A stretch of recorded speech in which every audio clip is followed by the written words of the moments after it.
Бүгін Алан үшін маңызды күн. Ата-анасы оны көптен бері қалаған ойын-сауық саябағына апарады. Алматыға бару оның басты арманы болды.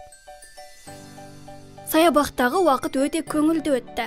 Алан көптеген аттракциондарға мінді.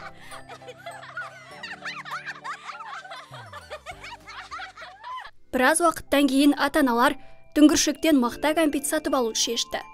Кенеттен Аланның жанынан шар ұшып өтті. Қуанышта Алан оның артынан жүгірді. Ол өте ұзақ жүгірді. Кенеттен жел шарды жоғары көтереді. Алан жалғыз қалады. Бейтаныс адамдардың ортасында жоғалғанын түсініп жылайды. Алан, қорықпа. Ата-анаңды табу үшін сен бірнеше қарапайым ережелерді үйренуің керек.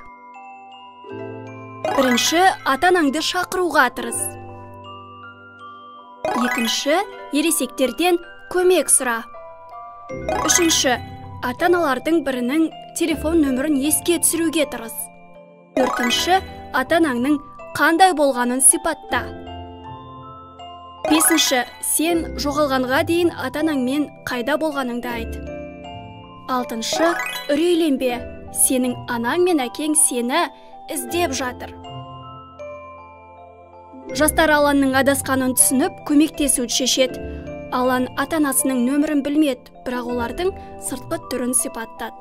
Ол жоғалғанға дейін қайда болғанын және ең бастысы дүрбелең болмағанын айтты. Жас жұбайлармен бірге олар оның әкесі мен анасын іздеуге кетті. Енді Алан жоғалып кетсе, не істеу керектігін жақсы біледі. Бұл оған ұмытылмас эмоциялар сыйлаған жаңа күн болды.